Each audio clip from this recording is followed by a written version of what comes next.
Welcome to Bond and Build with Chris and Cappy.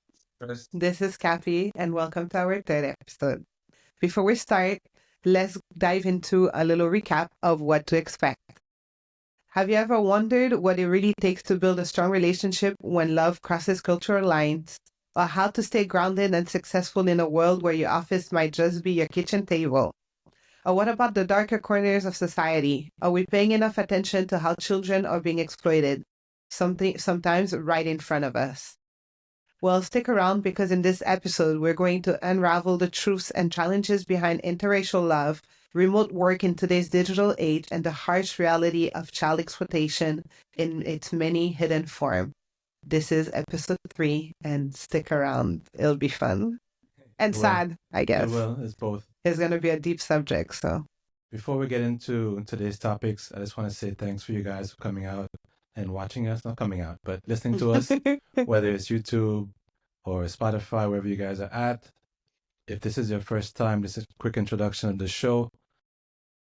Basically, what we like to do here is to educate, motivate, and teach you a different perspective on how things are in the world, because people tend to have a very limited and small-minded view of things and they like to live in a bubble.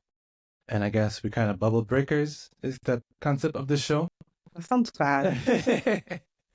Well, sometimes you have to be knowledgeable to go places in life. Sometimes it's good to be in a bubble and sometimes not, but we are here to expand your mind and show you different perspective on different things and different topics, which is why we break it into relationships, families type stuff, then some business, finances, and then taboo topics people may or may not like to talk about, which, they just ignore it sometimes, but sometimes you need to talk about it. So, on to you. Okay, so let's start with our first part of our show, which is always relationship. So today we're talking about interracial relationships, celebrating diversity and overcoming challenges. Personally, I don't know if I really have any personal example of interracial relationship. I mean, I had a list that I never got through because I got married so young. Yeah, There's a potential. Yeah, like being with a Spanish guy, a white guy, like girls have a list. Well, you think it's only a good thing? Girls have a list. So I got nowhere into my list, literally, which is very sad.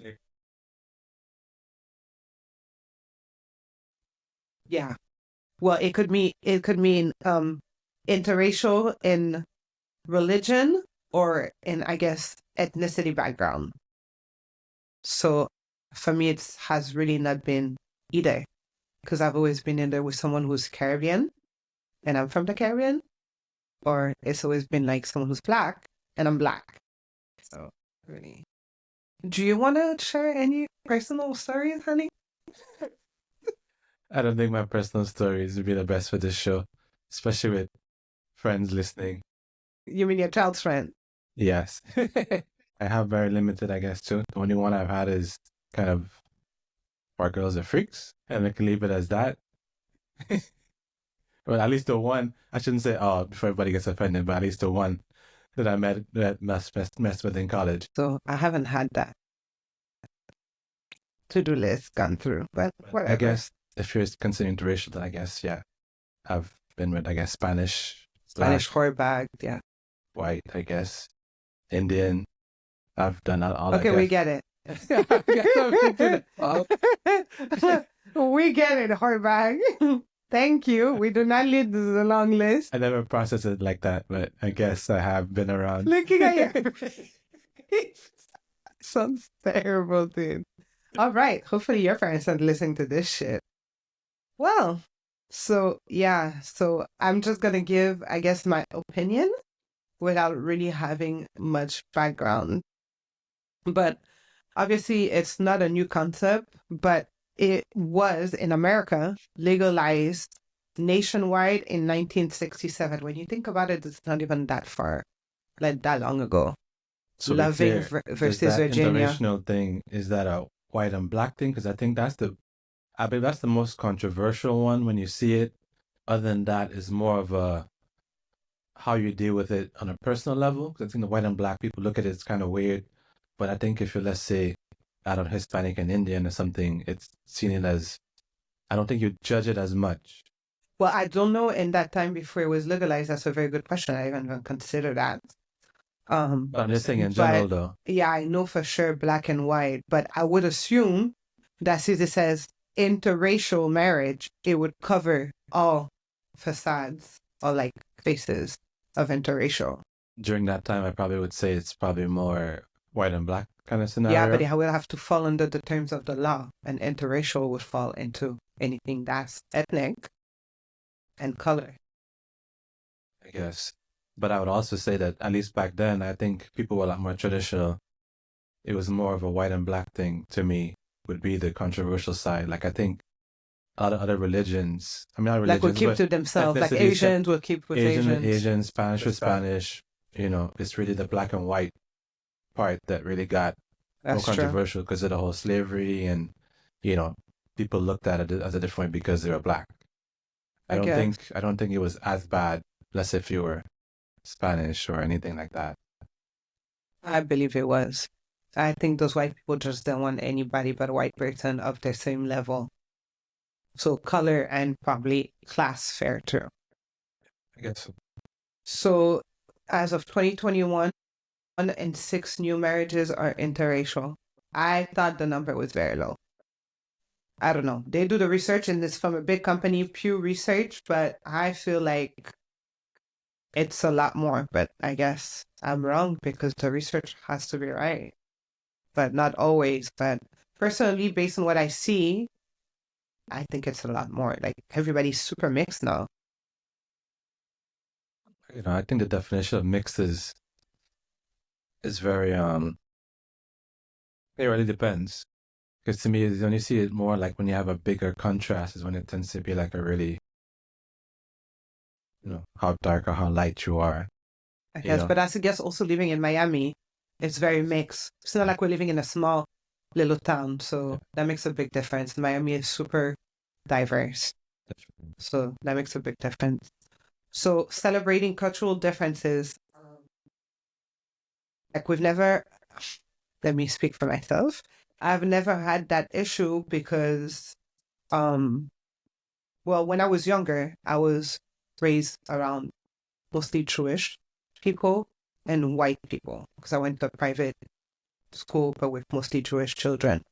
So I was really the oddball out, but I wasn't at the age of dating. So, but I could see the culture difference there. But that's really, I think, the only time I've been with cultural difference because then when I was at age of dating, it was in Miami. And then, like we said, it's so diverse.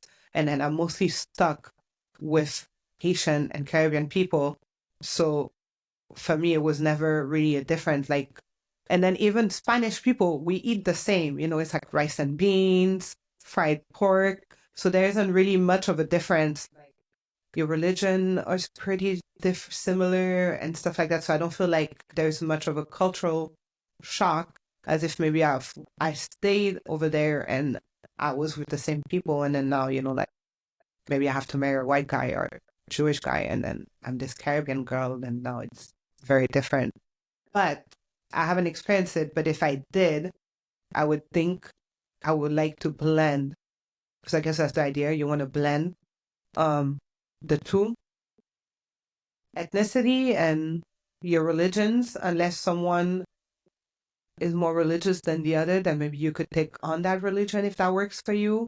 Otherwise, you have to learn blend. I think I've seen families who are Jewish and their children are Jewish, but maybe the wife or the husband was originally Christian and maybe they have converted or they have not, but they will let them, you know, have the kids celebrate Christmas a little bit so that it keeps both sides of the parents' heritage a little bit. So I would like, if I had been in this situation, I would have liked to meet in the middle and celebrate both culture. That's the part that I hate more is I hate not hate it, but I think that's the part where it gets complicated is when religion is involved and when you have a strong cultural background. Let's say like Yeah, Jewish and Indian. I mean, definitely Indian parents, and I guess more the cultural background, something like that. The Indians, I guess Hispanics would be more like Catholic, stuff like that. And then the Indian religion, I don't think Muslim would be Muslims. another one that's more strict too. So to me, the blending becomes complicated, and that's the part that gets weird is, who is the most dominant religion, whether they want to convert or blend it together. I mean, I have friends that got married, like an Indian girl married a white guy. I know they had an Indian wedding. I don't know how it worked on the back end side of things. Um, as far as was it a problem with the parents, a big deal on that. I believe she was always dating outside of her race, honestly. Um, so I guess probably should be maybe somewhat expected, but at least she still kept it within. I guess the wedding at least was a traditional Indian wedding. Whether that was a big stigma or not, I'm not sure. But at least they kept those values. Yeah, and I think definitely some ethnicity are way stricter.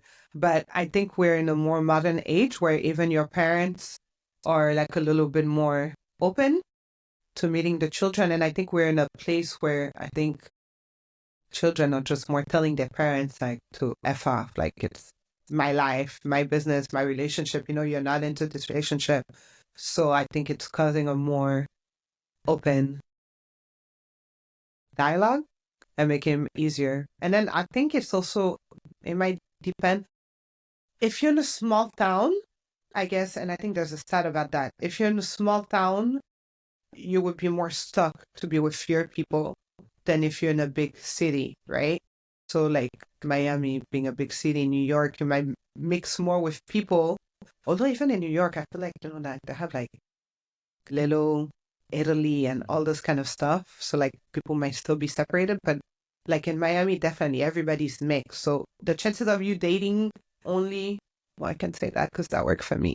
But it's like it's more normal to just date outside like thing. But yeah, I think there's still a lot of shades though, especially in the Black community. I don't know how it works with other communities, but in Black community, and I see it all the time on social media, so much shade. All the white girls are always taking the Black guys, the good guys, or I don't know, like why can't it just be a girl and a guy? Like I don't know. Well, it is multiracial, so interracial, whatever. Like it's still, but I see what you mean. But yeah, I guess we can talk about that at some point. Yeah, because then that's where you're gonna get all the haterade backlash on the whole debate of the white versus black, and then why the black guys go with the white girls. That's a whole different thing. To me, it's Topic. just a preference. It's still preference, but I mean, just to touch on that, I guess it really depends on what kind of girls you like, especially with some people like ghetto girls, some people like preppy girls. So, but it's not only that too. It might be around where you're raised too, right?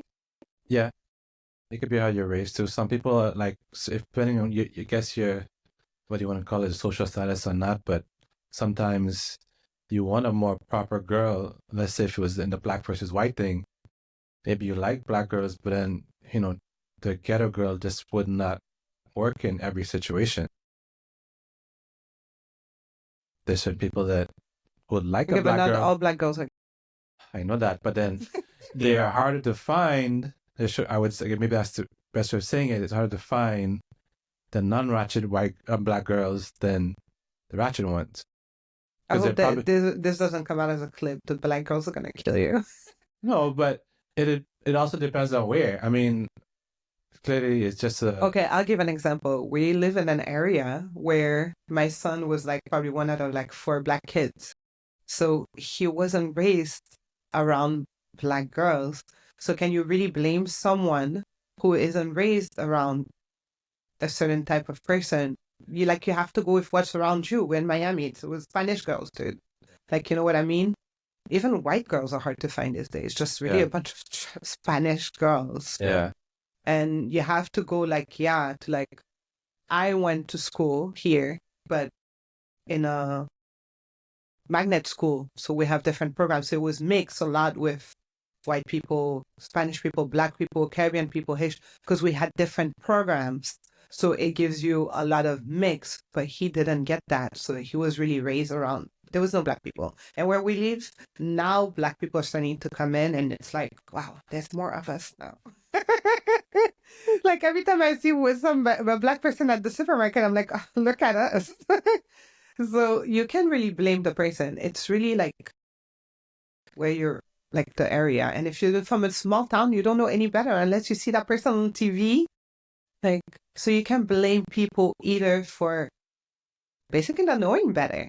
I think this depends on where you go to find the different crowds too, because it depends on the part where you go to. I guess if you go to the ghetto parties, then you can expect to find a ghetto girl that you don't maybe don't like, but you have to find the right place to find the right kind of people, or whatever ethnicity it is that you like. I don't say these days, just social media. You find a girl, you jump in those DMs that we had that one topic. I couldn't even imagine. Honestly, I don't know. I have to That start seems dating so again. difficult. I'm not sure how You it won't have work that out. problem. You're good. You're Gucci. So 19% of new marriages in the US are interracial as of 2019. That's only up 3% from 1967. I swear these numbers are not mathing. I don't think that number would. How many people have you seen that are interracial like that? To say that you think it should be much higher. Where have you seen that many? And you have people everywhere. Look at us. I'm Black. You're white.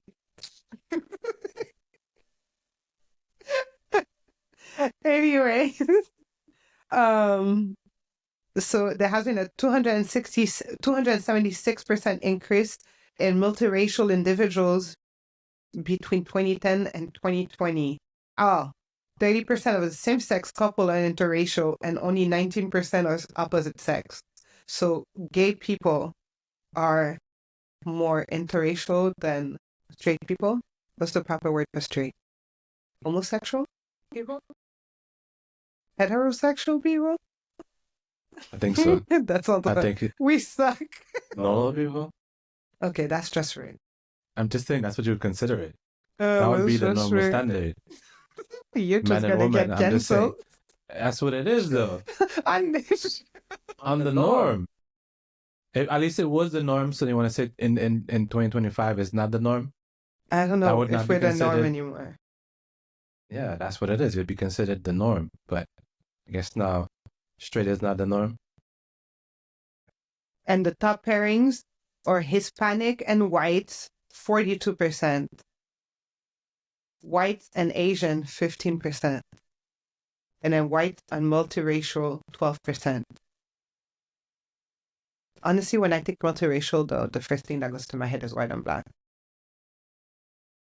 As you were talking earlier, they were more worried about trying to worry about the Spanish ladies and not the white ladies. Based on your stats. Well, it doesn't have to be a lady. It says white. It could be a man. Yeah. But it's usually the white lady. I don't know. I don't feel anyway. So we said that, yes, metro areas show more intermarriage than rural areas, especially among whites. Because I think if you don't see, you don't know any better. It really is it. And I think you're more open, though, to things, too, with social media now. Like, like you see more different kind of people and stuff. You might not see them in your zone, but it opens, like, before you had to travel to see people that look different than you. Now you can see, even like you can see African people online. So you're more open to a broader aspect of different people beyond yours. So I guess to kind of recap, I think, but we don't really touch on this as much. Actually, the external pressure of society and influence when you're into an interracial thing. I think families can put a big strain, and family, especially if you come from a very religious or ethnic kind of family, and if you still have your grandparents, they come from a different time. So especially Indians, I think, would probably want you to marry, an Indian person, Asian, same. So I think that wouldn't help. And I think even though Indians, I feel a lot of them have still, even up to now, Arranged marriages arranged marriages. between So families. between families, But I that's think the it's also, thing. well, no, it's not bigger A lot of the families. I think friends it's from all kind a lot of friends I went to school with, they all kind of ended up in that situation because I know a lot of them when they were younger, they all dated, I guess, interracial, but they all ended up marrying traditional, whether it was family or whatever it was. But you would have not have thought about it since they were younger, but it's they ended kind of up the today. stigma you don't talk about. Yeah, I don't really know the answer, but that's just based on what I'm seeing. That's what it is. Yeah, you don't talk about, but you know it's coming. Yeah, and then I think people still deal with stares. Although it's more common, but sometimes I feel like it's a lot of more haterade stares than judgmental stares too. And I think it also depends on what areas you're in. It's always go back to the area you're in, like really like big city, like Miami. I think it's more hater stares because all the black men are, like that, or why is he with her?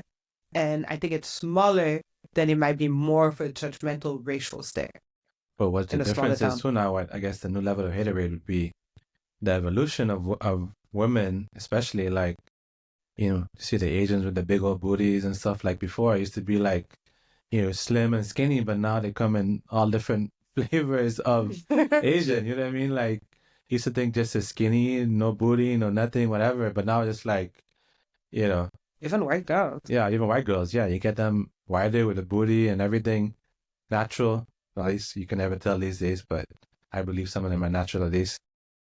Yeah, I believe some of them is hard work. It's all that nasty stuff, gym time, but also that them inappropriate stuff in the food, all them chemicals, the hormones The in the hormones, food. that could be it too, yeah. Yeah, it's definitely the hormones in the food. Yeah, so I don't think it's as bad. It's growing. And I think if you plan on marrying outside of your race, just have a deep conversation before and outside of your religion. So anything interracial, just have that conversation before you get married. I don't understand people who have like, you find out the guy didn't want kids after you got married. Like, you should notice things before you get married. That's a whole different conversation. But basically, for the interracial, I think you should have this conversation before you get married, and you should be on the same page with your family and friends before you get married. Like, don't come disrespecting my spouse after we get married. This is happening whether you like it or not. You get on board, or this is going to be it. I think the kids tend to be the icebreaker with like Grandchildren. grandchildren. Yeah, it sounds like, all right, I love them. I love you guys. I want to see the kid. Definitely. This interesting stat here was metro areas show more intermarriage than rural areas, especially among whites. So basically, I guess when you're more in, I guess, the countryside, you tend to be a bit more traditional. But when you are in the city, I guess you become more open because you get more of a mix of cultures. So you get more influence versus, that's interesting. That's why the rural people don't want their children going to the city. It's trouble. All right. So I guess we can get into our next topic. Topic numero dos. Business, the remote work revolution, the age of flexible work arrangement, which they also call nomad work, right? In certain extent. Chris said if he wasn't tied to a family, he will be working on a computer in the Philippines or Bali. Yeah. It's not a less headache when I guess that's the very big pro of doing remote work. You get to just, all you need is a computer and you could do anything. You could be move to a cafe today. You can you could be at somebody's house on a couch. You could be across the world and you're still doing the same thing, making money. But I said, let's leave the kid and I go with you too. Well, bills, one thing I gotta figure out. I don't eat that much. I can live off a backpack. Shit, I could probably live rougher than you. You can climb a mountain on nothing. So you're going in the top of the mountains? We. With what Wi-Fi? You go down the mountain for Wi-Fi. I'm Buddy. already tired. Speaking of... So you're tripping down the mountain. Oh, you're so rude. Anyways. So basically, I guess that's the thing that exploded. in 2020 with the thing that we shall not talk about, and that definitely reshaped business. However, like the previous segments, the stats were very confusing based on what I be hearing, based on what I hear now in like documentaries and stuff. Like the math doesn't math, but whatever. So the pandemic accelerated the trend that was supposedly eligibly coming. It probably was, but I guess, yeah, well, actually it was, because you could already hire people from like the Philippines and stuff, and people were doing that already to keep costs down. So I Wasn't what the guess job was, it was coming. It was that's already true. happening in certain industries. Like virtual assistants and Virtual stuff. assistant, customer service type stuff was already going to be in place. Digital, graphic design, web design, that's always been a remote work type situation where you work from home. Even now, a lot of web designers, SEO consultants, a lot of them work from home unless they're big agencies, but a lot of them just work from home when they do things virtually. That's always been a thing. A lot of people you might be even be talking to online, they could be work from home and you just don't really know unless they have a big staff, but the staff can also still be remote. We've had staff that, do stuff from India and the Philippines before in our business. So yeah, it really just depends on the needs, especially those industries. I think it's just made it a lot normal. But I think it does have its pros and its cons, because I think it's kind of like online school. It's for some people, but not everyone. With remote work, I think you have to be more self-disciplined. You have to be able to create your own schedule.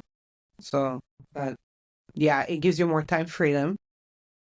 If you have your family, then it gives you more flexibility, which is the flexibility what I was praising about being able to work for yourself. Like you can get up, go pick up the kids, and stuff like that. So, for some people, they say it increased productivity. I could see that if you want to just batch out everything and then you're claiming your time back from traffic, especially Miami traffic, that 3-hour traffic you're wasting.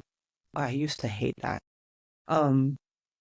So it has its pros.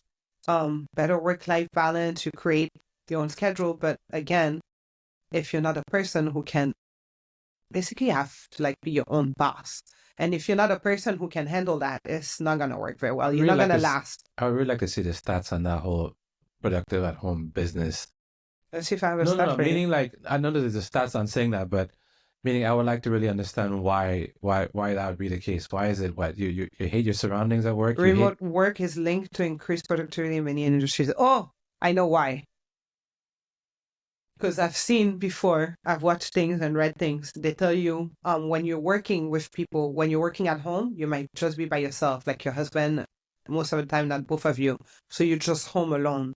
So if you're actually a productive person, you're just now watching Netflix and chilling, and you're actually doing your work, you're just focused on your work. When you're at work, you're a social person like me, you're going to be talking to your coworker next door. Next thing you know, 30 minutes pass. Now you're going to go grab a snack. You're in the snack room. Oh my God, Maria is there. You got to catch up on what happened this weekend.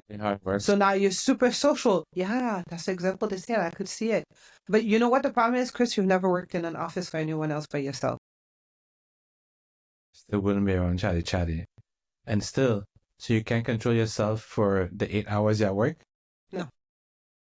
And that's the problem. Then you're not going to employ it to me. Most people can't. And I'm not speaking from experience. I'm speaking from experience, not myself, but from seeing people in offices.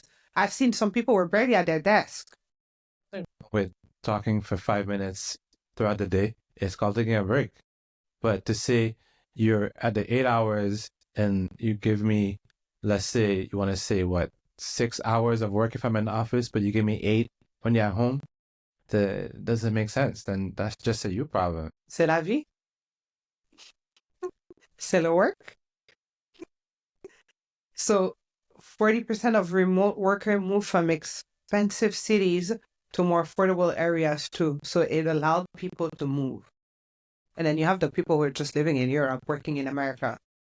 It took on a whole new level. That's the one good thing. Then to so me, that goes in the pros. then it opens up a whole new list of candidates you have to fight through to get a good job to me too. So I don't know. I don't know how that works with the whole remote things, and I don't know. It just gets more complicated, especially at the bigger levels. When you're looking for like basic entry level people, I guess it's what am I looking at to hire you on paper when I'm hiring versus somebody local versus somebody remotely. Like you really have to come. You're hiring on the results, basically. What results? You have to come with your goods. I was looking for a cool word, but it's not popping in my head. 22.8% of workers work remotely part-time. 35.13 million people as of August 2024. 2% want full remote job. 41% prefer hybrid. Hybrid meaning half time in office, half time from home. So that means a higher percentage prefers hybrid, and 20% want full-time at home. 27% want full-time at home. 23% of jobs listing are hybrid, and 15% are fully remote as of 2024. So yeah, the hybrid has been a big thing. Kind of like the I think it's what, Wednesdays and Fridays you have to be in the office 2 days a week kind of thing.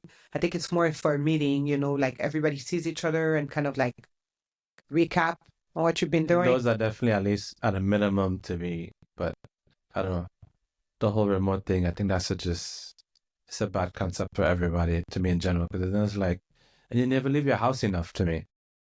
Like then people just won't leave their house at that point. They're like I said, it has its pros and its cons. Like it's a cool thing to get to spend more time with the family and not waste that time on driving. So then we can jump into the cons then.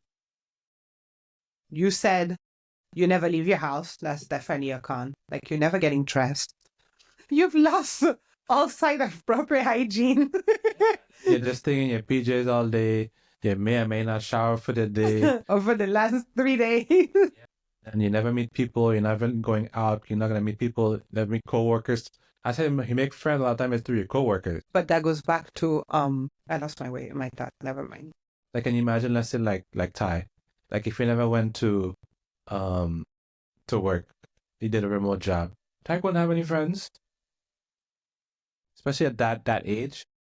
Yeah, you have to leave the house. Oh, that's what I was gonna say. It's the same thing as when we had online school. It was a very bad time for the children. You have to be socializing with people. Are meant to socialize. We're not meant to be alone. We're meant to be in group. That is a fact. I guess another negative would be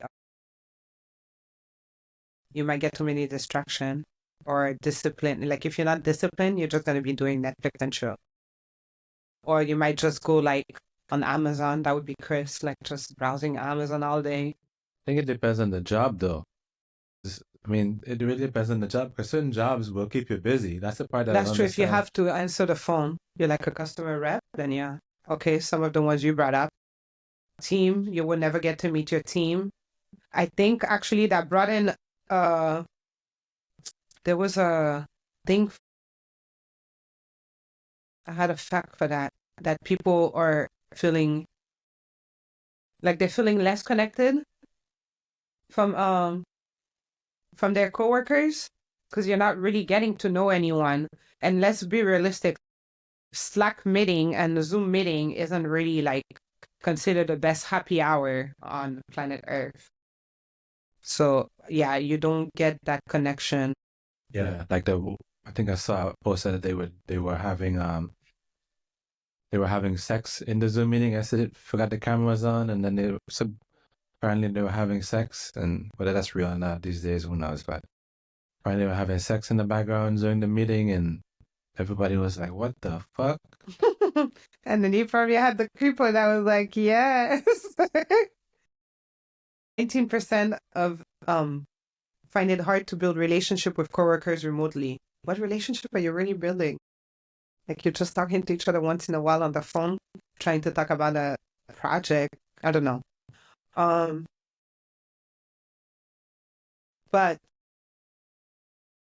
it really does rule out like a certain type of employee, because if you can be productive at home, that means you're a really good employee. Like it really kills like but actually, never mind. I take that back because everybody is different. Like you learn differently.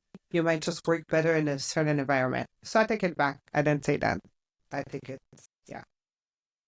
28% of people struggle to unplug after work because you're already at home. It's just like, it's kind of like what you said. You're not changing. Like you're in the same, like, you probably feel like in a crappy zone. It probably leads to depression. And you know what, too? It also depends. How much do you love your house? Okay, well, we do. But you know what I mean? Like, not everybody necessarily has a nice house, a nice big place.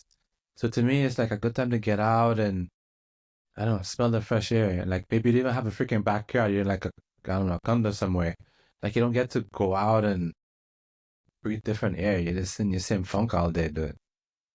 Can you just go outside, take a walk the dog? No, you get more lazy because I just don't go anywhere anymore. So the dog just isn't walking? But if I don't The have a dog dog, getting fat? yes. But if I don't have a dog, I get it. I'm just teasing. 25% report decline in social skills, like small talk and eye contact, which is the same thing that happened with school at that time. Yeah, you're not socializing. There's no, let's go to happy hour after work kind of thing. I still have that. I believe what's her name probably does that because I think she works from home. Yeah, but that's because you knew the people already from before. Yeah, don't count me on it. Or maybe it's hybrid actually. And you connect with some coworkers. It's hybrid too. You're right. Yeah, so then you lose your social skills, which means, look, mental health dip. 20% say their mental health worsened, and 66% blaming on lack of social connection as of 2024. Like, it's getting really bad. So really then, it's really the nomad epidemic growth really what it's cracked up to be? I don't consider what they're saying too, but yeah, the mental health situation. We already have a mental health problem. People are just going nuts. Now they're not socializing. Now they're not leaving their house. They're pushing people more into the stage of just being antisocial, where you don't want to be friends, you don't do anything, you just people. Let's say people who are already antisocial at the office. Can you imagine now, like you putting that same antisocial person, never leaving their house? That's the people buying them new dolls. Yeah, exactly. Then you're never gonna find a relationship at all. Like you're not breaking that barriers of being antisocial because you don't leave the house. You don't have to deal with people anymore. It's like I do my job. Maybe you don't even speak to people. You're not even customer service. You just tick, tick, tick all day in the computer. And then, now as we're going to bring in the robots, it's going to be even worse. and actually, yes, that's For gonna be those the problem people, too. they're just going to get a robot now that talks to them. It's going to be a wrap. Yeah, you already have the AIs coming through. They could do the sales calls. They could set the appointment meetings. I didn't mean that. I meant that as a companionship. Oh, yeah, I guess On that end. that too. Yeah, on the social skills. but that's also Like they won't even have to socialize with a real person because they can just get a robot for that. remote work that's going to probably come up eventually. So at some point, depending what job you're doing, is all those AI is taking all over the jobs to do customer service. Anyways, that's for another show. I added it to the list. That's not that you're. It's like it's a I guess it's a teaser. We'll use it for that show as a teaser. Yeah, so I guess it has its pros and its cons. I think a big pro for me is being able to travel while you're working. That's like, if you're in remote work, I think if I had a certain type of business, I would like to have, like it works for some people. Look at the Boss Babe, for example. She has a fully remote team and they're killing it. So I think it depends. It could work. But I think at a certain size, I don't know how many employees she has, but as a smaller company, I think it works better than if you're like AT&T or something. I think it becomes more complicated and you should be in a building together. And I think that's more efficient. But I don't have an AT&T kind of company, so I don't know. I'm not the one making those big bucks. That's just my opinion. I don't know. I think it depends on your setup. I think it does work for some businesses because certain things are just like, I don't need to see you. Here's the thing. Just do all these things and And that's it. I mean, it does work for people who want to work at home because, yeah, if you're a boss baby who works, if I work at home, that's the thing too. If you want to work at home as a boss, then clearly it's like any employees is like, yeah, I don't want to do office things. So like, you stay your butt at home and just send me my stuff. Because that might be a lot of the entrepreneurs these days do, stuff from home a lot too. They'll do a lot of their And stuff have their team remote. through their remote, unless it's like I got to ship products and stuff like that. You might have a few people from the house, or you might do it yourself, but you'll do your remote team, basically edit your videos or your social media posting and stuff like that. You'll just send out, you go on Slack or whatever and post your stuff you have to do, and that's it. So it really depends on the industry, the job, and I don't know. There's a lot to consider. I don't think we should go as full. Everybody just works from home. I don't think it should be for every industry and for every businesses. So I guess I'll leave it as that. Anything you want to add? Okay, so it's in the middle for remote work. Next subject. It's a very sad subject, a very taboo in the way where I call it taboo because people love to pretend like it doesn't exist.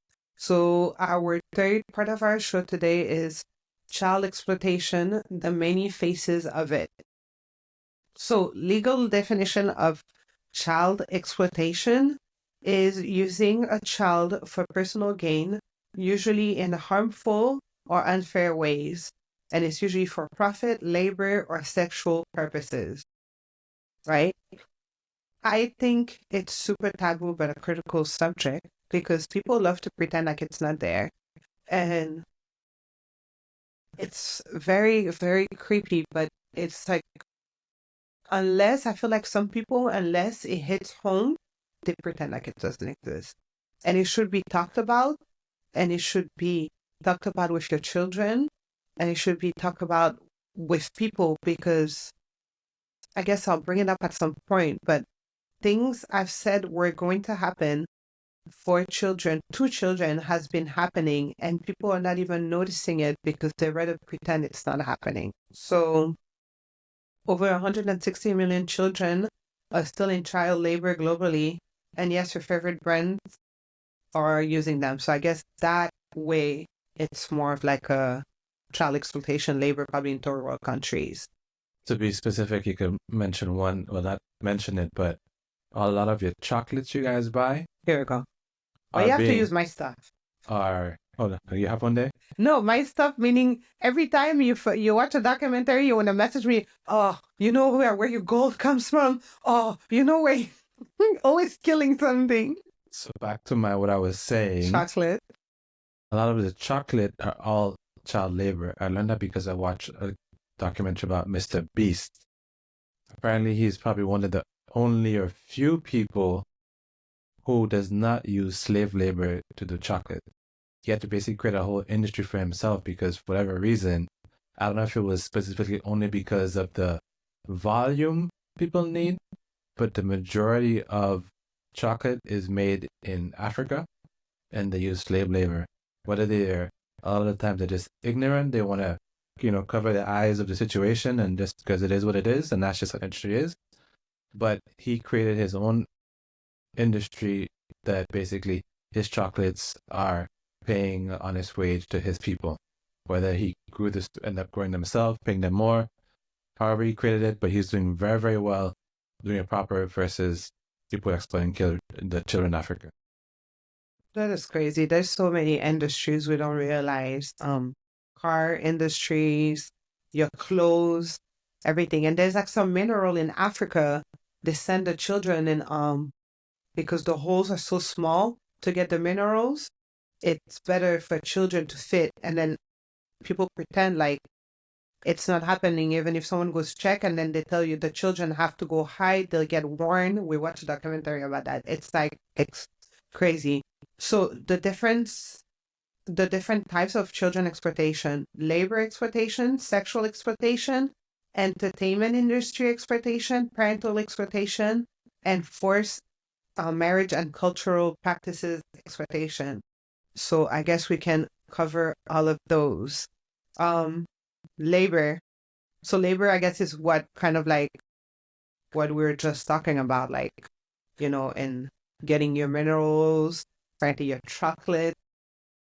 There is some exploitation in the gold and all the stuff.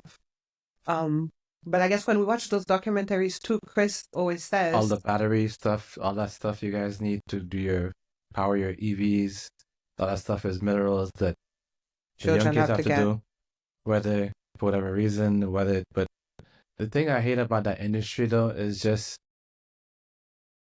the thing about it too is those kids also do help their families. That's what I was gonna say. You always Is the mention that we problem. watch it. That's the downside of it to me is like if those kids weren't helping, I mean, they struggle. I guess there's so many different levels of the paying. Like, let's say if it was even Tesla. Tesla all the time might not even know they buy from this person and this person buys from this person, this person. So there's so many different levels buffering that whole supply chain that's like, I don't know because I didn't buy from that person or I didn't buy from this one. At the end of the day, you know what the minds it comes from. But but at the end of the day, those kids are most likely helping because maybe they're hungry themselves. A lot of people they make nothing. But it's just sad the way the whole industry is that, you have to make you're paying so much that $1,000, $2,000 iPhone, but you know, that little thing those people make like, pennies for this one little chip inside your phone. But I'm not okay with the corporation didn't know. It's your job to know better. And if I know, you can't tell me that you getting paid $50 million is going to pretend you didn't know that child labor was involved. You just didn't want to know. You It's wanted crazy. another jet and you just turned a blind eye. I That's think the industry is fixable. Um, I think people make enough money that we can fix this system. I don't think child labor should be a thing. I mean, you're paying people less because you live in a different kind of country where you can live on that wage. Fine. But it should be done the right way. It should be paid fair and it shouldn't involve children. Like, there needs to be more regulation. And those countries don't care because, like you said, the kids need to be fed. The family needs to be fed. That's the only way they're going to do it. They're not going to school anyways. The government isn't helping because it's a freaking vicious cycle. So it starts with the consumer. We need to demand better, do better. Um, comes to just the whole slave labor thing. I think it's really delaying the inevitable because everybody wants things cheap, but exactly. eventually at a certain point, it could be no longer cheap because if you keep increasing the bottom level, everybody wants to make their profits in between. I could raise it to $2, but then you know what? Now that thing is going to end up being 10x more expensive because I want to make the same more profits, and then that doesn't really help the end user on our side because then you know what? The 2000 iPhone going to be $10,000 because they need to make the same amount of money. So it kind of it creates a whole cycle of it basically never stops. Is what I'm saying. It doesn't, but I don't know. If So we can figure things out, we can figure this out. I mean, these are children, dude. Like, I don't know. I don't think any children should go through stuff like that. I think it's just a society thing at the end of the day. It really is. And on this side of the world, we pretend like it's not happening, which is one of my problems, but it's very well happening. 160 million children, 1 in 10 are in child labor globally. And honestly, I think the number is probably higher. Sexual exploitation. The next one, people be pretending like it's not happening. So that was my issue with this. I will post a Trump post and I would have 5 friends, especially in 2020, telling me about what the most horrible person I am. I had a friend ask me if I was okay. Like, I've heard it all. Um, I'm really big on child abuse. I haven't posted as much lately, but at the same time, around that time, I posted a lot about child exploitation, and I always have because I've always been aware of it. I don't know if it's because I went down the rabbit hole, but it's a very sad subject. But I have done a lot of research and I have seen some creepy stuff about it. But when you post about that, none of my friends ever respond They do not repost that. They ignore it. They pretend. Why don't you put that same energy on your Trump hate? Put that same energy on reposting the children are being abused, like on something like that can help, the world and stuff. So that's where I get really pissed with that. So if any of my friends, we're friends on social media, honestly, yes, I'm talking about you. I have very few people who are very aware of situations who will have debate about it, and debate mean conversation. That's horrible. I've seen something about that, and the rest of you just turn a blind eye. Because it's not your children doesn't mean those children do not matter. If there's one subject for me that does it, it's freaking kids. Like, obviously, I don't think any adults should be exploited, any woman either, but children, like, their soul are still pure. And we already, like, killing that pureness as such. The horror documentaries we watch, we watched this guy go undercover to save these children after he went on a dark site. I don't know if he was in the DR or whatever, one of them places. The Western guy requested an infant. What the fuck are you possibly attracted to an infant on? The child can't even talk. That penis is the tiniest thing ever. What exactly is exciting you about an infant? Like, make it make sense. And the mother was apparently having children just so she could sell them for sex. That was her business. She had an infant and every age.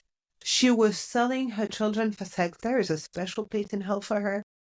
And usually it comes from... They were her products. Well, I guess. It comes from a special psyche of your background. You come from abuse too, and it just keeps on going, which I find insane. Because if you've been abused, I guess it can turn out two ways. I will never do this to my children, or I will never be that way. Or you can be fucked up. They did it to me, so I'm just going to do it to you too. Yeah, which tends to happen more. Which is completely insane. So she was just having children, and those were basically her consumable. Like, it was how she was making money. That guy ended up saving all these children, but it's so crazy to me. And it's so... I really don't understand why you're finding, like, maybe you tell me like a guy, like an older man was attracted into a 16-year-old girl, 14-year-old. Like you have boobs, you like, especially now they look older. I'm not conducting by any chance saying it's okay. But an infant? Sometimes you don't even have hair yet. Like, it's just... You're trying to understand the situation. It's just something wrong mentally. It's beyond. You were like born like completely like cuckoo for Cocoa Puffs. As sad as it sounds, something a lot of them can't control it. It's just something that's in your head. It's just like a tick that's just there. You can't. I don't know if there's any studies. I should probably look into that. 1 in 8 girls worldwide experience sexual violence before the age of 18.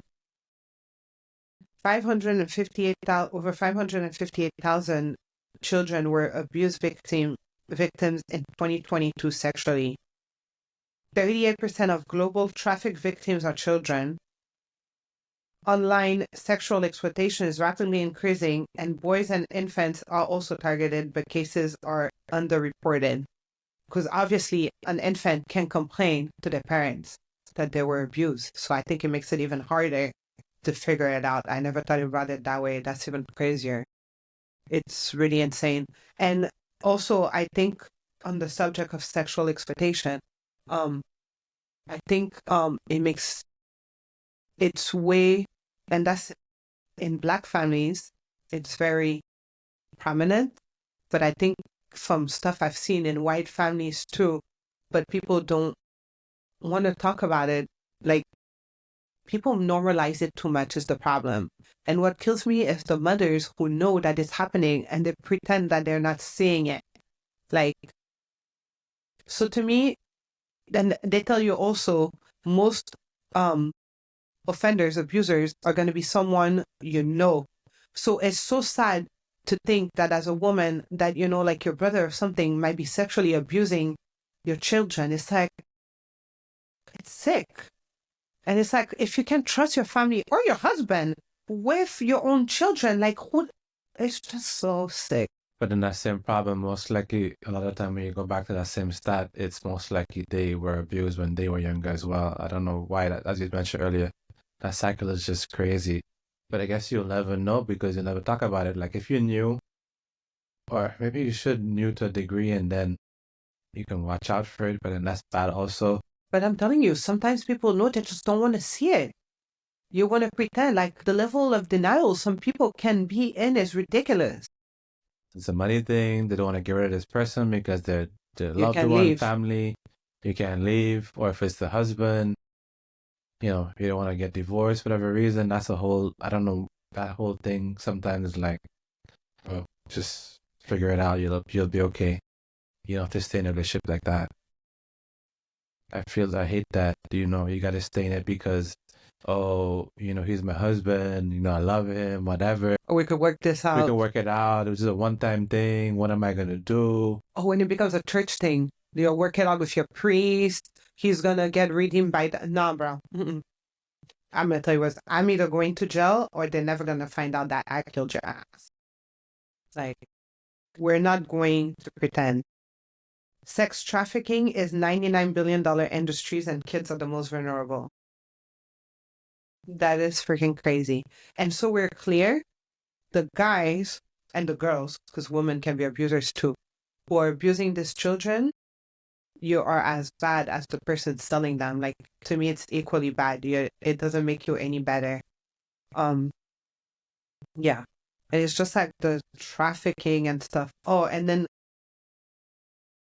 And grooming either in that situation. where, oh, yeah, I guess it goes hand in hand, right? Oh, I see where you are. Yeah. The online grooming, it has to be becoming a big, because you're in chats and you don't talk about it. So for us, when my son was growing up, our son was growing up, I had no problem scaring the shit out of him. Like I would tell him all kinds. Some people might find it inappropriate, but it worked.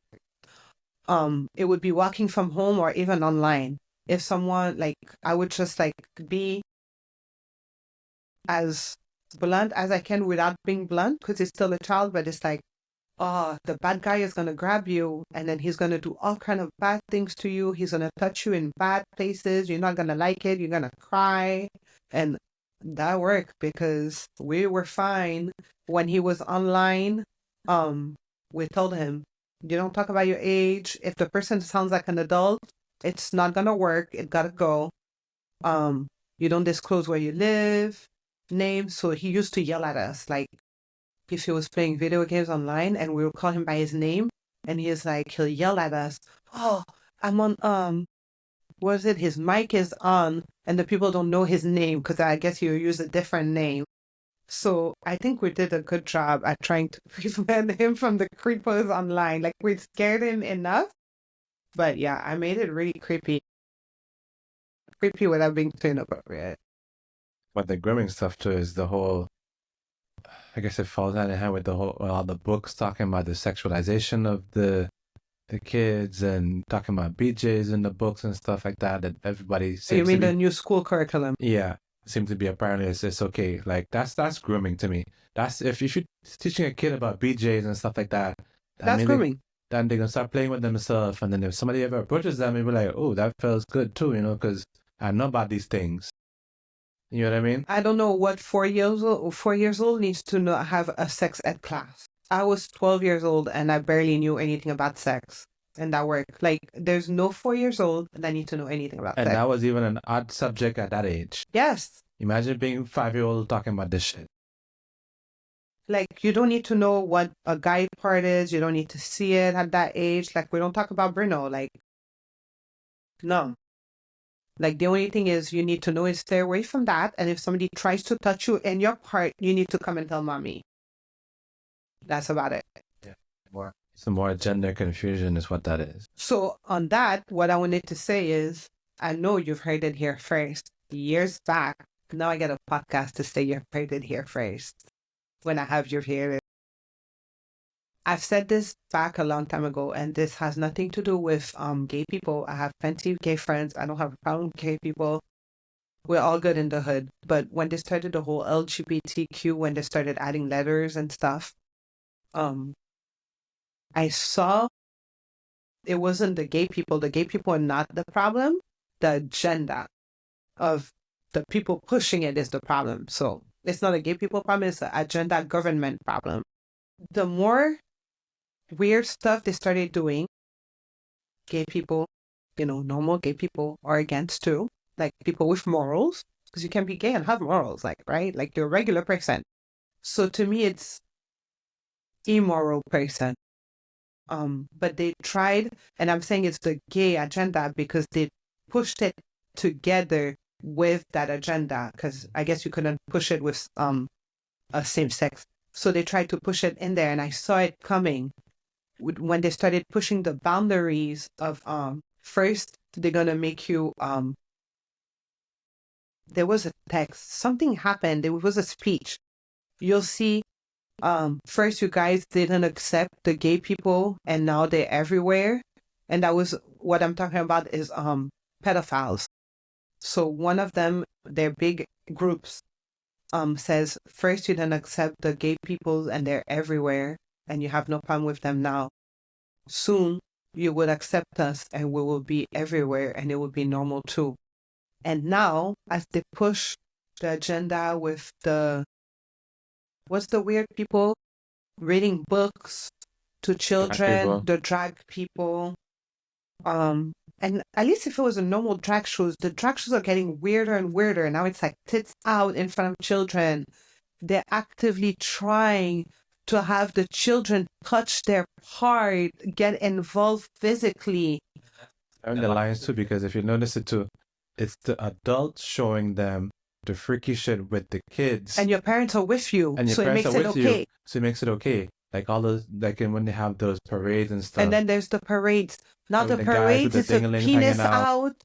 It's a free for all. And when the children look away, I've seen parents forcing their children to look at it. They're normalizing it. And that was the agenda always, so that we could normalize pedophilia. If you think about it, you're introducing them to basically some level of porn. What do you think that's gonna happen in the kids' mind when they keep seeing a guy approaches you? What do you think is okay? Because and it's normal. It's normal because I saw it in the parade. It's okay. We're having fun. I was with mommy and daddy at the book reading. You're seeing all those things. It's a mental thing. I think they're gonna remember comfort was okay because it was a happy time, not that it was anything bad or weird. Because they remember at that time when we went to this event that it was okay to have the penis out or whatever it is, or being free and happy and touching and everybody jumping around, and it's a good time. So you're not going to think it's anything weird until it happens. And sad part is, it's because you introduced it into their lives. And then what does that lead to? Places like California, they had this bill. First, when the bill, I don't remember the bill number, but I think that was like 2 years ago. When it first came out, I saw it online. I was like, I like to fact check. I'm not going to push everything without fact checking. And I looked at it and I was like, there's no way these people are passing this thing. I think it was like when they lowered the age of consent to like 14 years old or something. Basically, if an adult sexually harasses or touches a child that's 14, up to 14, they can't be charged with pedophilia. Let me tell you, find a conservative dad with their Second Amendment right, you're gonna wish they put you in prison. That's all I gotta say. I just saw a video from this UFC. I don't know if you saw it. This big UFC fighter or ex-UFC fighter, basically went. I think it's a family member. He went and chased him and shot him. I don't know if he actually killed him, but he definitely shot him up in the car, chasing him. They were chasing him in the truck. I guess other guy was going. Apparently, he molested his daughter. And there's something recent in the news, but most people are not going to hear about that either because they want to promote this whole thing of it being a bad thing, of course. We don't talk about Bruno. It's just like when I told you I was watching the GrowthCon Cardone, and then there were men in the crowd. His daughter was giving a speech. She's 15. Men in the crowd saying, "Oh, I love you." And then he got on the stage and it was like, let me tell you, You do not love my daughter. She's 15. I will gladly go to jail and sleep just fine, knowing that I protected her. And then he was like, and you will not love her when she's older because do not even think about her. Do not wait for her. Just better yet, forget about her. I was like, oh, wow. Yes. Okay. Yeah, you're wrong. Yeah, the old man yelling "I love you" to the 15. It was a little weird. You don't even know me, like what? It was creepy, bottom line. So Daddy Cardone went into yeah, he went into mode, and let me tell you, I don't believe in the death penalty and stuff like that. Well, I don't think about it, but when it comes to pedophiles, just kill the person or throw away the key. I don't really care. When it comes to children, there is a special place in hell for you, and the quicker you can go to it, I'm okay with it. And the castration, I think they said they should do. I'm okay with that too. I think it removes that sexual urge or something. Whatever it is, I'm okay with it. The minute you have touched an innocent child or a child period, just throw away the key. I don't think that urge is ever going to go away either. No, So it's to me, not. it's a ticking time bomb. When you figure it out, you get pushed onto it. You get some signals that, that just, sometimes it's just things in society that just trigger you, I think I hate about that. It's because, like, a lot of time you don't want to do it because you know you get in trouble for it, but it's like, Eventually they can't help it. they can't help themselves. And it's to them, this is their normal, Which leads us into the industry. Entertainment industry doesn't help because I was going to say you see it on TV all day too. Those hypersexualized children. Makeup at a young age. I'm not saying that. Pageant type stuff. It doesn't help. Yeah. It doesn't help those people with issues.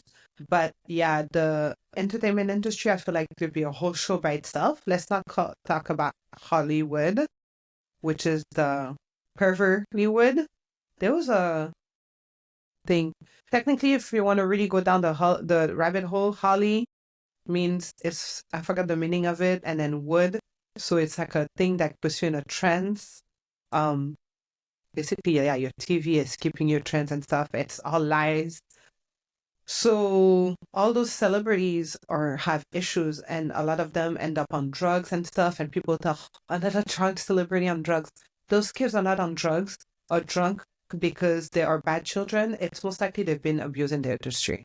Like Justin Bieber, the main one, that poor child. I watched a clip the other day of all these women and men, actors and actresses, touching his ass, grabbing him like he's a piece of meat. And it all seems like fun and game until like you're watching it and it is so inappropriate. And then you watch his face and the dude just like you can see he just wants to crawl out of his skin. And we just laugh it off. It's disgusting. Hollywood is freaking disgusting. It is not cute. And then you had me check this one. 4% of performers experience sexual harassment during rehearsal. And you said the number is very high.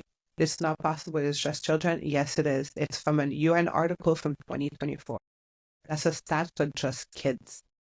54% of performers have experienced children, youth, meaning under the age of 18, have experienced some kind of sexual harassment. It may not have been fully gone through like I was raped, but of inappropriate engagement from an adult.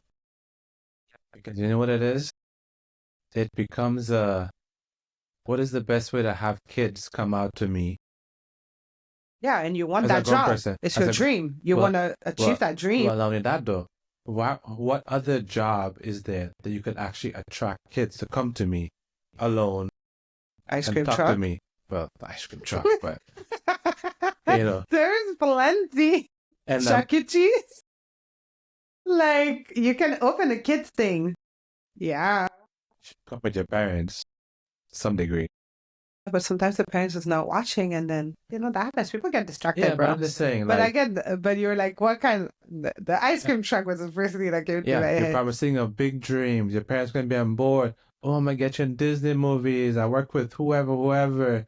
Oh, I'll do some private lessons with them. And you seem like a very nice guy, But then, yeah, as you said, most likely in the background, and then they put the stigma on you to say, oh, I'll get you in your big parts. I'll help your mama. Don't you want to give your mommy and daddy a new house? Don't say nothing. Or it's okay, all the other kids did it. All the other kids do it. Like, yeah, it's the little grooming thing. And, you do it to help your parents. A lot of time you can feed into the parents. You can read them first to see how your parents are. How far they're willing to go for that. Whether they go for it. For the money. If they need it, if they're desperate, you could feed onto that type of scenario too.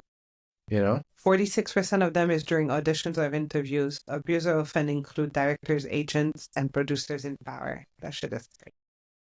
So is this all I hate Hollywood. Connected thing too? The recruit for the recruiter. Mm-hmm.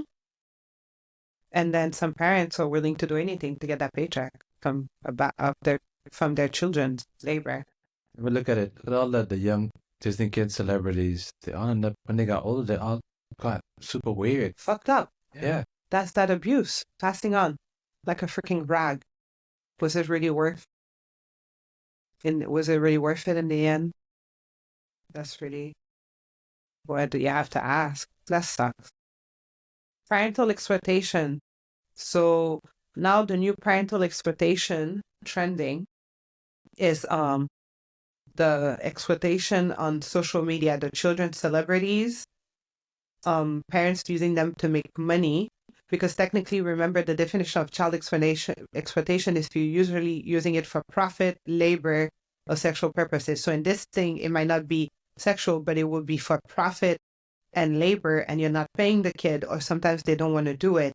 So technically, you're exploiting your children for social media gain. They don't give you consent. Sometimes the kids don't want to work, and you're forcing them because you have to do the next episode for YouTube or for TikTok. So that's a form of abuse. And they're using them basically for brand deals, clickbait, so basically for money, and you're not paying the kid. Like, most of those kids are not going to see that money. I watched a thing, I didn't watch that one with you, but it was like apparently that was a while back, this big YouTube channel, biggest children YouTube channel, I think like 5 children, siblings, they were putting all these fun activities together and stuff.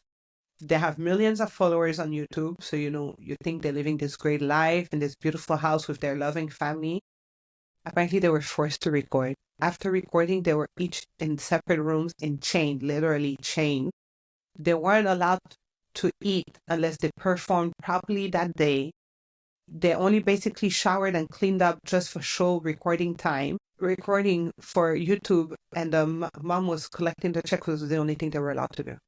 And it was the biggest child channel on YouTube. And you could never tell. In the front end, you can tell, because all you see is this beauty and stuff. And so apparently... That's coming on TV. I don't know. I saw it on YouTube. Probably not going to be big, I guarantee you that. I don't think anyone talked about that. Don't cover that. But now that's been trending on social media, of the ones that are like doing the family dances and stuff, the perfect family, or people who are adopting children just for this reason. So it's like oh, look at me, I adopted this Black kid, I'm such a good person, I'm a great person, and we're making a video. And then they were just adopting them for social media clout. So apparently some of them returned the children to the adoption agency because it's not working out for them. Some of them adopt Down syndrome kids, but it doesn't work for them. So they were returning kids. Basically, like, there shouldn't be a return. It's a no return policy. It's a human. Like, you can't just return a human because it didn't work out. Like that, I don't know. That is crazy. So that's the new form of exploitation of children. Like, there's no, like, how there's no backseas, there's no return seas. So the problem with that is there are no laws to protect children influencers and their earning. And the kids can't really, like, what are they really complaining? Like, yeah, there is no law backing it. Basically, the problem with this kind of stuff is the law is way so late catching up to the issues. Yeah, there should definitely be a law that says if you're a kid, the kid should have to have his own account for later in life, like a trust or something. That's true. That would be a good way. That would be a good law, because we understand the parents need to be the one managing it, and they should be, but they should also be protected that there's some parents that will just abuse that. I know things happen in life, but the kid is the one working wrong. So at the end of the day, they should be protected at some point to have some type of an income, even if it's 10%, something, you know what I mean? To fall back on for all the years of working, like getting food on the table is not considered in payment to me. Apparently not necessarily. Like, it's crazy. There was also this one kid who was old enough. He was a teenager and he just didn't want to record. And she was having him as foster care. She adopted him from foster care. He didn't want to record and she said he better get on board or not. And then he wasn't, so he got returned. This is ridiculous. It doesn't make any sense. I swear people have just gone to Lulu. That is a real thing. So now every time I watch a beautiful family with the children and shit, I'm like, are those kids really happy or are they being chained in the background? I think everything's so with a grain of salt when I see social media now, like relationships, families, like, so what was the next exploitation? Forced marriage and cultural practice. That's another one where there's a special kind of place in hell for. Getting married, marrying girls. Well, I guess children in general, but let's be realistic. More girls in certain places in 2025 before the age of 18, or just like little kids, is just unrealistic. So apparently in Yemen, there is no minimum age by law, but 10 to 12 years old seems to be like a regular norm. 10 to 12 years old. Like, you know what? A 10-year-old is tiny, barely any hit. What are you really doing? The guys doing? are never young either. It's always like a 40, 50-year-old guy. It's with some old dude. Like, I feel like, I'm not a doctor, but I feel like you're breaking something. I mean, mind you, back in the days, okay, you married young, but both people were young. The guy was young and the girl was young because your age expectancy was younger. You were going to die. We're not dying. Some people are going to 115 years old these days. So you're not dying anytime soon. There's no need for you to have to find a 10-year-old child to marry. The 25-year-old girl can give you children too. You're just a freaking perv and you legalize perverts. Let's call it what it is. You're nasty. All the pedophiles, is that a better place for them to go? Since that's like a okay thing to do in those places? Hell. Turning to be a Muslim or whatever in those countries. Sudan is 10 years by law. 10 years. Somalia does not have a minimum age. So if I can't feed my child and she's 3, you can just have her. Have fun. Marriage, or they allow messing around at those ages too? Marriage. Those are marriage laws. The age of marriage is what I Googled. Pedophilia is my question. You know that statute? No, I didn't look that up. The thing was on marriage. Meaning, so I looked up. Meaning all the fucked up, as fucked up as it is, at least it's better than, this is, I guess, my wife versus at least than I'm just randomly just raping a young kid. Like, that's what I'm saying? It's still messed up, but at least I understand what you're saying. It's more legal because it's, my wife and we're going to spend time together versus it just, No, that's the legal age of marriage. And in those places, you have to be married. Otherwise, I can't use the kid. I have no use for the kid. Right? I'm just saying because you don't really hear, at least I never hear much about the pedophilia side of it being like younger age, but there's no need for pedophilia. You're marrying these children. And I think what I was reading is if you have parental consent, I think they will look at other ages too, basically. Like they might give you like a carte blanche. So if your daughter is 6 and you're like, I want to marry her to this dude, then you probably could. They do wait. I think I did read somewhere that they wait until you get your period before I hope I never get my period then. Yeah, I think they wait until they get your period, and then it's time to do stuff. That means because you don't compare children. Yeah. That's ridiculous. But I don't know. Wait, if you want to be technical, then why was it created that way then? Why not? You know what I'm saying? Because at that time, we were dying earlier, so you had to bear children earlier. But we're no longer like that. Sorry, God didn't catch up, and now I'm giving us period at 25.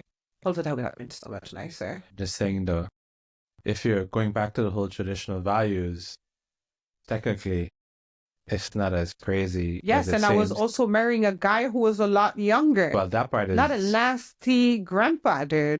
That part is, yeah. I may But- have been 12, maybe marrying a 15-year-old guy. It was religion. She's probably wife number 5. So she's just getting a fresh one. It's fucking disgusting. Is the That's problem what it is. with that? Oh, and then fun one, America. California has no minimum age with parental consent. California has become the shittiest place in the United States.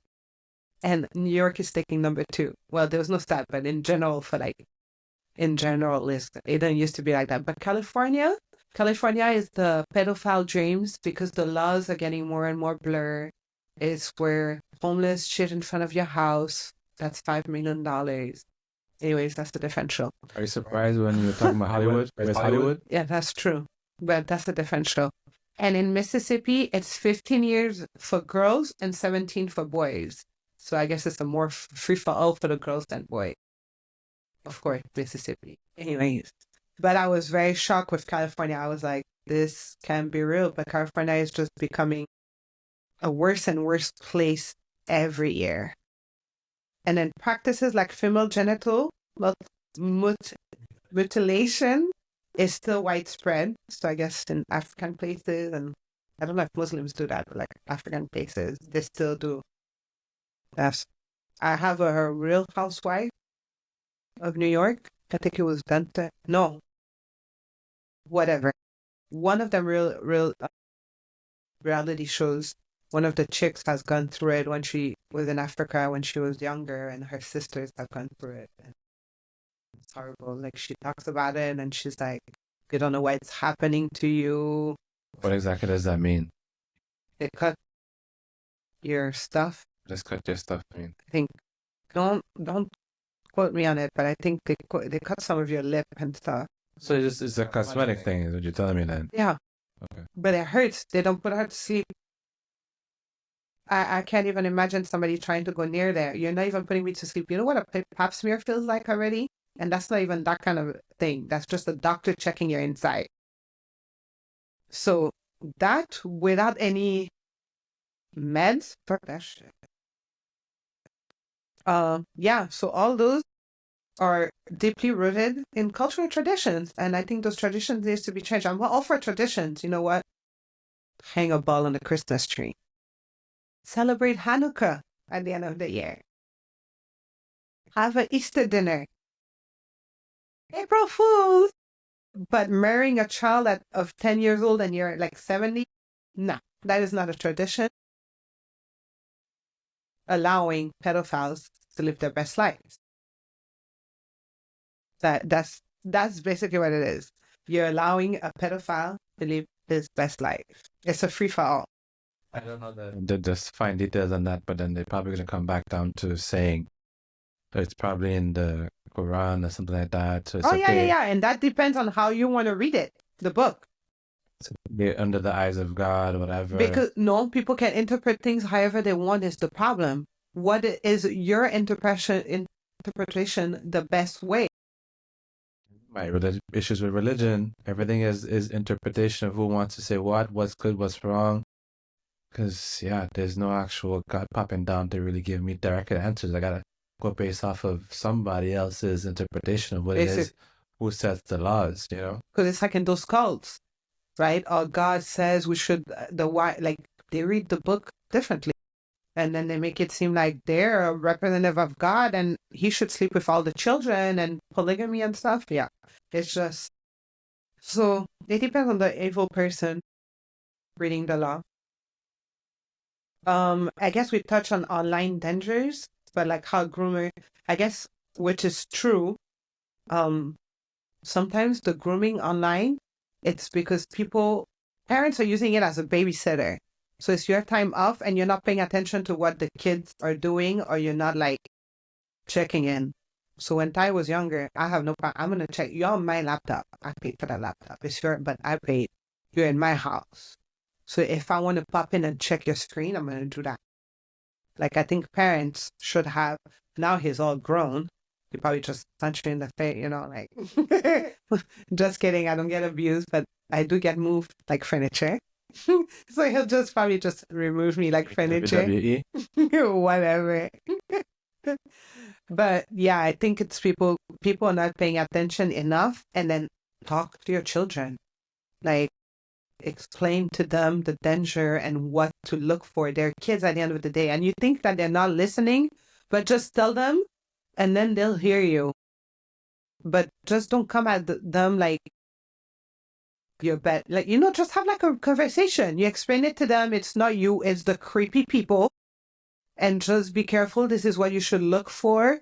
No grown man should be talking to you. No grown man should be asking you about your age, your preferences, where you live. It's very relevant. No grown man should be your friend like that.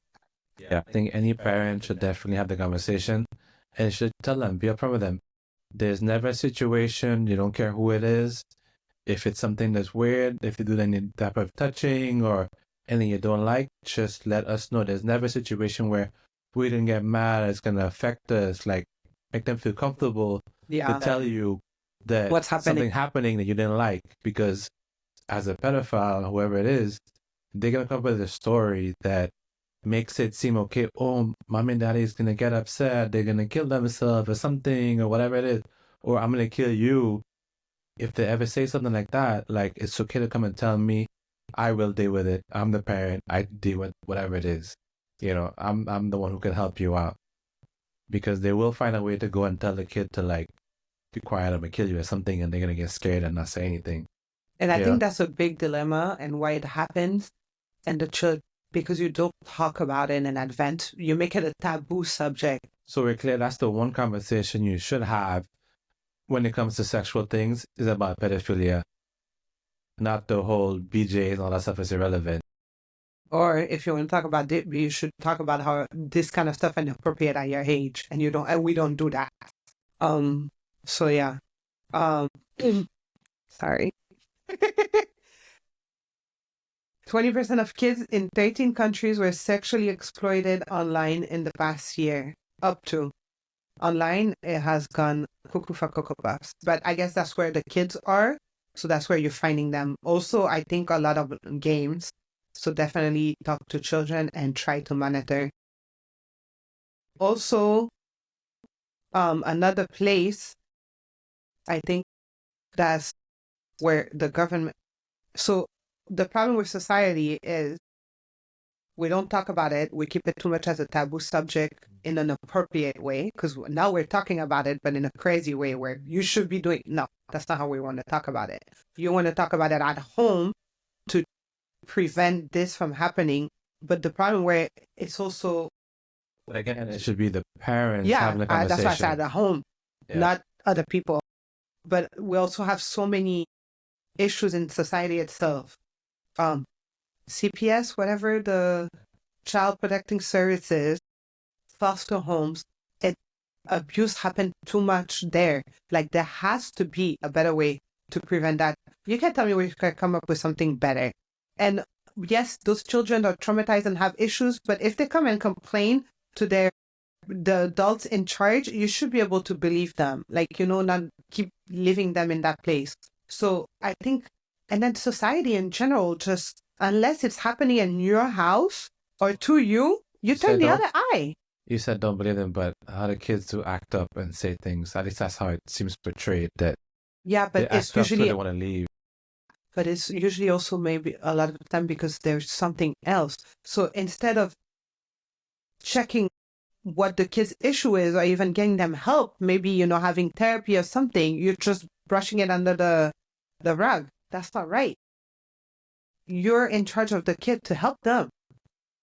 Oh, and then another issue that fails the system that fails kids and endangering kids is the open borders. I do not care what side of the coin you are from. Open borders means sex trafficking. All those children at the borders have not gone missing. They have been trafficked. Bruno? The border is a free for all. It's a great way. You remember what was it? $99 billion industry. The cartels is sending those kids to those people who are opening the borders, and everybody's making money. You heard it here. I said what I said. It is nothing but a cash cow. And because it's not your children and it's not children from your side, close the goddamn borders and stop selling those freaking kids. How about that? And I will stick. That has nothing to do with Democrats, Republican. It has to do with kids.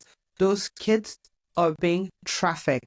And another one, the fake, what do you call that? Orphanages and the fake people who care. That could be a different topic altogether, but children in orphanages in Haiti are not going missing. The Clinton Foundations, the children are missing. These children are being trafficked. Thank you. I said what I said again. We all know it. People want to pretend it's not happening, but the Clintons are not charitable people. They're just money people. They are trafficking Haitian kids. Long time. That's a lot to be said. I don't know how that works. Two accusations on sorry. YouTube. Allegedly. Now YouTube can post it.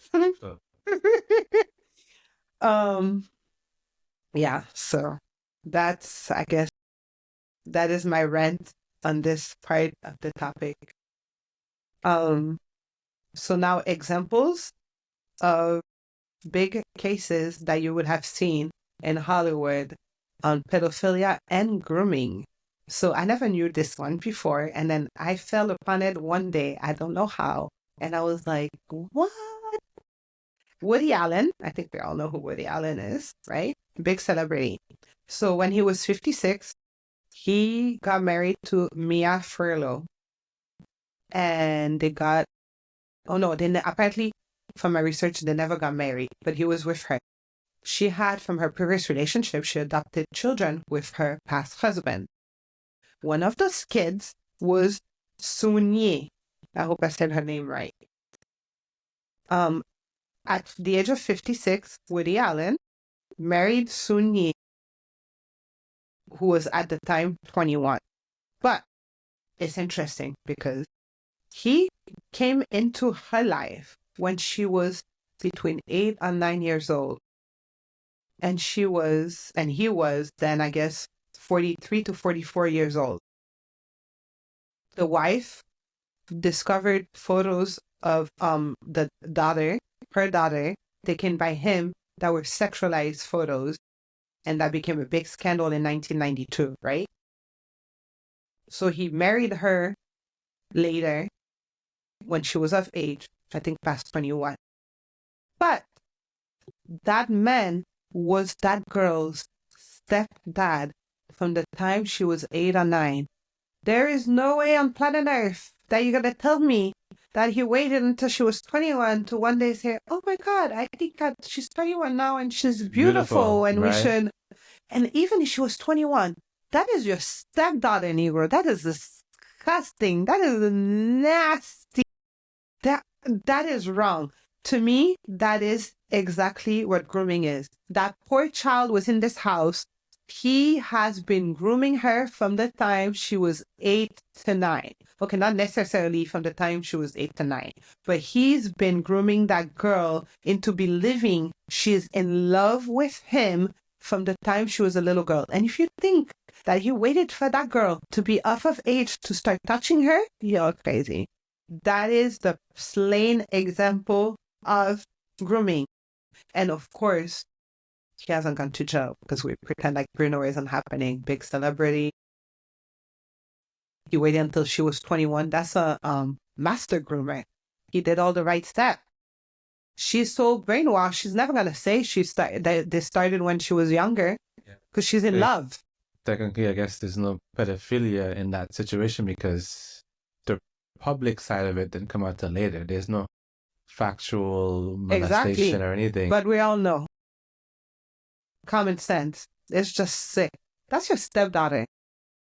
You watch, there's a thing about a girl you then raise, like that's not your kid. Like she's 8, that's somebody else's. But that's your stepdaughter. You watch that child being raised. Basically, that's your child from the age of 8. What the heck is wrong with you? That man is nasty. Okay, so we never realized, well, I know I never did at the time, because when you watch celebrities, you never realize like their age or like nothing should be wrong because they're supposed to be role models. Apparently, Aaliyah was 15 years old when she got married to R. Kelly, and he was 27 years old. But I didn't know, first, I never realized she got married. And then second, I guess because they were keeping it on the hush. And then second, the marriage was illegal. So he falsified the paperwork and they wouldn't really speak about it. But obviously his manager and stuff like that had to be like, in on it. The point is Hollywood normalizes grooming because he married her at 15. I swear it didn't start when he was 15. So Hollywood normalizes all this underage pedophilia and makes it seem like it's okay, and especially because they're celebrities, it looks more normal, but it's not normal. Pedophilia in any state isn't, or in any way, is absolutely not normal. I think the thing too is with in Hollywood, I guess, and those type of places in the music industry, I think they tend to have to also grow up faster and find somebody else. I knew you were gonna say that. Somebody more. It's like in dating, like it's not easy. Like in a celebrity's dating, it's not easy to find somebody you can relate with, spend time with, who's in compatible level as you. I'm not saying this is correct, but I'm just leaving it at that. Oh, that's true. At her age, she's young, but in reality, in the world she's living, she's in a grown-up world, to be realistically. She's out touring, recording videos, studio time. Like, it's not a regular kid life either. So, I guess, but that doesn't make her age and his I know, I'm just saying. innocence should be preserved. You're still a child. Which is why we don't see her that way, is what I'm saying. At that time, we didn't see her as a kid because she's a celebrity, and celebrities seem to be in a category by itself. Yeah. But nevertheless, it's still underage. So what are some take, I guess, about like the whole industry? Well, not the industry, but just like child exploitation. Maybe as far as like manufacturing and stuff, we can try to do better. There has to be a better way. The same way we complain about Orange Man, maybe we could use some of that energy to try to figure out how, we can hold those companies reliable for that in other countries. For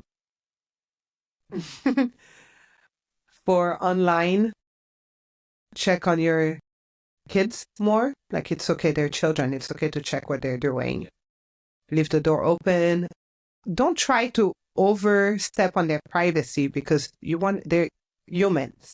You still want them to feel like they have their own privacy, but there has to be a certain openness because they're still children, and speak to them. The problem is people make this too taboo. So we always spoke to Ty. Me the most, I think I tried to creep him out, like borderline, sometimes inappropriate, without being inappropriate, but like just creepy.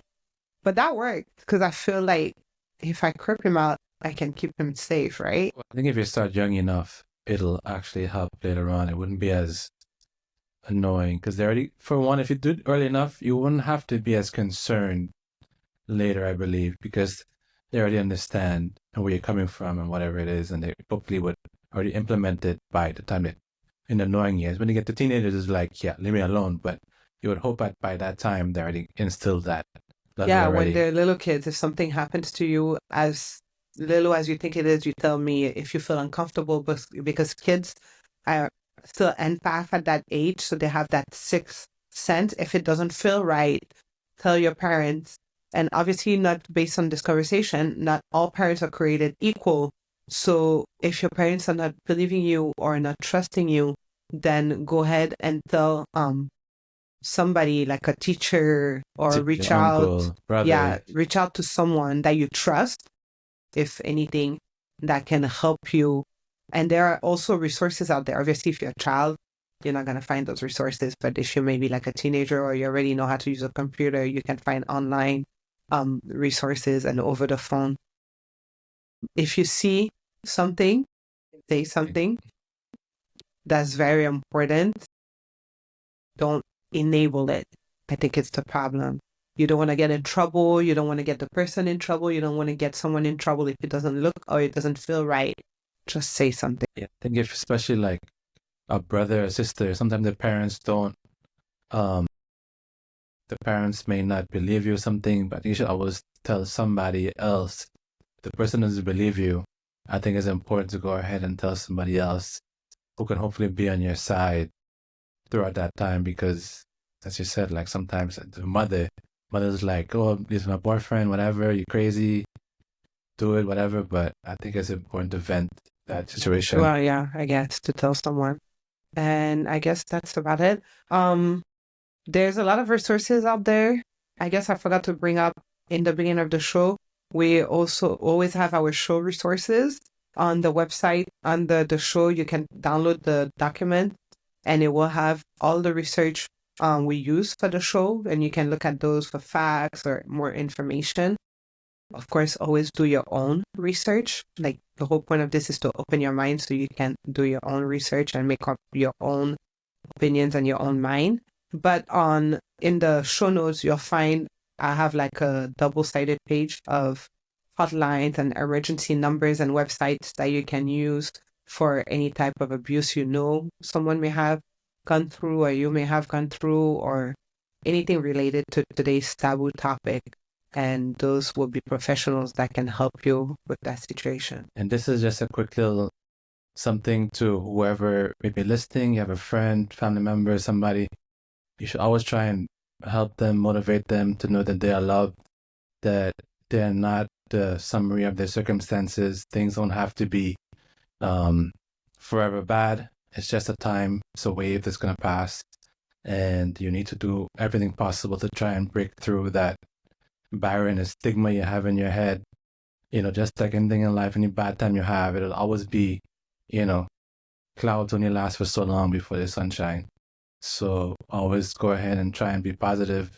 It's going to be hard times. It's going to suck. But I think not holding it in is the worst thing holding it in is the worst thing you can do. So definitely try and release it, speak to somebody, don't keep it in, and just believe that you are loved and that better days will come. And you can come out on top from your circumstances. Look at Oprah. Yeah. She comes from a very traumatic background. And I mean, I'm not saying I don't know her personally, so I'm not saying her life is perfect, but, at least she made it in the business world and she came out on top. I believe there's a lot of celebrities, people out there that you don't know, fighting those same problems out there, especially the celebrities and movie actors. As you said, if 70%, 50% of them did it as an adult, they most likely have been that same kid at some point.